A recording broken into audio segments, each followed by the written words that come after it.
Assalamualaikum warahmatullahi wabarakatuh.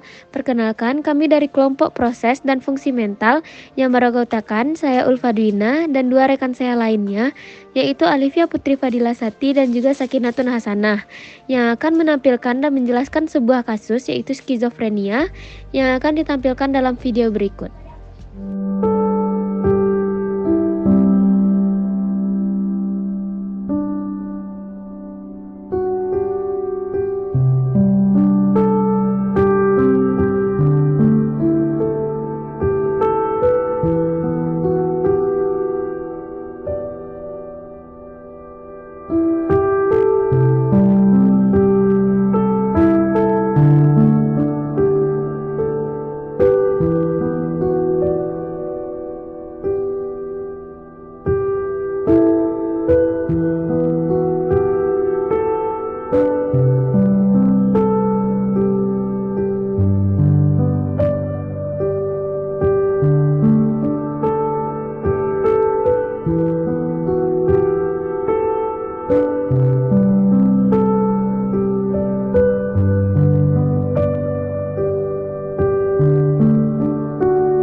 Halo semuanya, setelah menonton video yang sudah kami tayangkan tadi, menurut kalian apa sih itu skizofrenia? Skizofrenia merupakan salah satu gangguan persepsi. Skizofrenia adalah gangguan kejiwaan kronis ketika pengidapnya itu mengalami halusinasi, depresi, delusi, perubahan pada sikap, dan juga kekacauan dalam berpikir. Umumnya pengidap skizofrenia ini mengalami gejala psikosis, yaitu kesulitan untuk membedakan antara kenyataan dengan pikiran yang ada pada dirinya sendiri. Hal tersebut membuat skizofrenia dan gejala psikosis ini sering disama-samakan, padahal tersebut merupakan dua hal yang berbeda. Selanjutnya, skizofrenia ini memiliki 4 jenis. Yang pertama yaitu skizofrenia paranoid. Gejala khas dari skizofrenia paranoid ini adalah halusinasi dan delusi, sehingga yang mengalami rasa takut terhadap sesuatu. Umumnya, penderita skizofrenia paranoid ini tidak dapat mengendalikan perilaku, hasrat, keinginan, serta kesulitan untuk mengendalikan emosinya. Yang kedua yaitu skizofrenia katatonik. Skizofrenia katatonik ini merupakan salah satu jenis skizofrenia yang sangat langka dan juga jarang ditemukan. Gejalanya ditandai dengan gerakan yang tidak biasa, terbatas, dan juga spontan. Ini bisa terlihat dari perilaku penderitanya yang mulai sangat aktif menjadi sangat diam, begitupun sebaliknya. Umumnya penderita skizofrenia katatonik ini juga tidak banyak bicara, namun bisa saja sering meniru ucapan atau gerakan orang yang ada di sekitarnya. Yang ketiga yaitu skizofrenia tidak terdiferensi. Skizofrenia tidak terdiferensiasi ini memiliki berbagai jenis, berbagai gejala dari tipe skizofrenia lainnya, mulai dari tidak bisa berbicara, namun mereka bisa merasakan kebingungan atau paranoid yang sulit untuk mereka kendalikan. Yang selanjutnya yaitu yang keempat, skizofrenia disorder atau gangguan pada skizoafektif. Umumnya mereka mengalami delusi serta ditambah satu hingga beberapa gejala lainnya. Penderita tersebut bisa menunjukkan perilaku aneh seperti gejala gangguan mood, termasuk depresi dan juga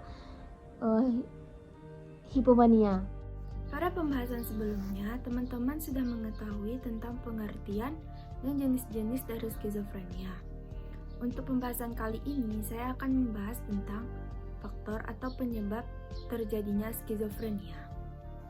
Meskipun penyebab utama skizofrenia belum ditemukan, namun ada beberapa faktor yang disinyalir menjadi penyebab dari masalah kesehatan ini. Antara lain, akan saya paparkan sebagai berikut. Yang pertama, faktor genetik. Keturunan dari pengidap skizofrenia memiliki resiko 10% lebih tinggi untuk mengalami kondisi yang serupa. Resiko tersebut meningkat 40% ketika kedua orang tua mengidap skizofrenia. Sementara itu, anak kembar yang salah satunya mengidap skizofrenia akan memiliki resiko 50% lebih besar. Yang kedua, komplikasi kehamilan dan persalinan. Skizofrenia dapat disebabkan oleh kondisi yang mungkin terjadi ketika hamil dan dampaknya akan terlihat ketika anak lahir. Kondisi ini seperti paparan racun dan virus. Ibu seorang pengidap diabetes, pendarahan pada masa kehamilan, dan kekurangan nutrisi. Selain dari kehamilan, komplikasi yang terjadi ketika persalinan juga dapat menyebabkan seorang anak mengidap skizofrenia. Contohnya, berat badan rendah saat lahir, kelahiran prematur, dan asfiksia atau kekurangan oksigen saat dilahirkan. Yang ketiga, faktor kimia pada otak. Ketidakseimbangan kadar serotonin dan dopamin pada otak menjadi salah satu penyebab meningkatnya risiko seorang mengidap skizofrenia. Keduanya merupakan zat kimia yang berfungsi untuk mengirim sinyal antara sel-sel otak sebagai bagian dari neurotransmitter. Selain itu, pengidap skizofrenia juga memiliki perbedaan pada struktur dan fungsi otak dibandingkan dengan orang yang tidak memiliki gangguan mental. Perbedaan tersebut antara lain sebagai berikut. 1. Ventrikel otak memiliki ukuran yang lebih besar. Ventrikel sendiri adalah bagian dalam otak yang berisi cairan. Kedua, lobus temporalis memiliki ukuran yang lebih kecil. Ingatan dalam otak manusia berkaitan dengan lobus temporalis. Yang ketiga, sel-sel pada otak memiliki koneksi yang lebih sedikit. Itulah beberapa faktor dan penyebab terjadinya skizofrenia. Untuk pembahasan lebih lengkap seputar skizofrenia akan dijelaskan di pembahasan berikutnya. Nah, tadi teman-teman saya udah ngejelasin tentang apa sih itu skizofrenia, terus penyebab dan jenis-jenis skizofrenia ini apa aja. Sekarang giliran saya untuk menjelaskan gejalanya. Gejala skizofrenia ini umumnya muncul pada usia dewasa muda, yaitu kisaran usia 20-30 tahunan. Gejala awal skizofrenia ini mungkin saja dialami penderitanya. Yang pertama itu ada kecenderungan untuk mengasingkan diri dari lingkungan sosial. Yang kedua ada kesulitan untuk berkonsentrasi sehingga menyebabkan kesulitan untuk menyelesaikan tugas-tugas yang semestinya. Yang ketiga ada perubahan pola tidur. Yang keempat ada depresi dan mudah marah. Berdasarkan tipenya, gejala pada skizofrenia ini ada gejala positif dan gejala negatifnya. Gejala positif yang dimaksudkan di sini lebih cenderung kepada perubahan pola pikir dan perilaku. Seperti yang kita lihat pada video yang sudah ditayangkan di awal tadi, itu merupakan gejala halusinasi pendengaran di mana penderitanya mengalami sesuatu yang sebenarnya tidak nyata melalui bisikan tertentu. Kemudian ada delusi. Delusi ini merupakan keyakinan pada sesuatu yang sebenarnya bertolak belakang dengan kenyataan, seperti perasaan ada yang mengawasi, ada yang mengikuti, bahkan merasa ada yang akan menyakiti. Keyakinan inilah yang mempengaruhi perilaku penderita skizofrenia. Kemudian kekacauan dalam berpikir. Kekacauan dalam berpikir ini merupakan bentuk kesulitan untuk berkonsentrasi dan fokus, bahkan pada saat melakukan aktivitas-aktivitas sederhana seperti membaca. Penderita skizofrenia ini cenderung untuk sulit mengingat apa yang telah ia baca. Ada juga kekacauan dalam berperilaku. Kekacauan dalam berperilaku ini seperti gerakan tubuh yang tidak terduga dan tidak normal, bahkan sulit untuk diprediksi. Penderita skizofrenia bahkan dapat berteriak-teriak tanpa alasan yang jelas. Setelah kita bahas tentang gejala positif, sekarang kita masuk kepada gejala negatif. Gejala negatif ini mengacu pada hilangnya minat, motivasi, dan ekspresi wajah. Gejala negatif biasanya berlangsung beberapa tahun sebelum gejala awal yang sudah saya bahas di awal tadi terlihat. Gejala negatif ini umumnya muncul secara bertahap dan akan memburuk seiring berjalannya waktu. Di antaranya yang pertama ada respon emosional yang ganjil, seperti ekspresi wajah dan nada bicara tidak sesuai dengan situasi yang sedang dialami.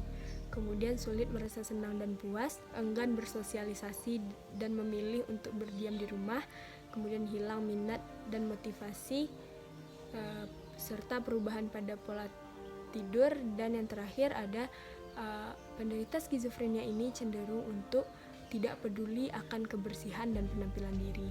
Nah, setelah kita memahami tentang gejala skizofrenia, sekarang kita akan masuk kepada cara pencegahan skizofrenia.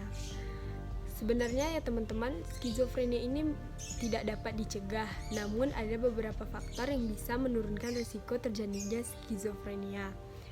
Yang pertama, ceritakan kecemasan yang sedang kamu alami itu ke orang terdekat seperti keluarga, teman, pacar, bahkan psikolog.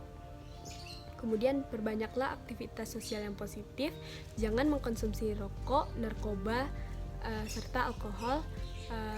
Mulailah menerapkan pola hidup sehat dengan berolahraga, tidur cukup, makan makanan yang bergizi dan teratur, dan kelola stres yang sedang dialami dengan baik.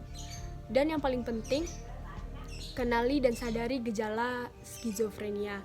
Jika kamu melihat orang-orang dengan gejala skizofrenia atau bahkan kamu sendiri yang mengalami, hendaknya segera periksakan diri ke dokter atau layanan kesehatan agar hal-hal yang tidak diinginkan tidak terjadi.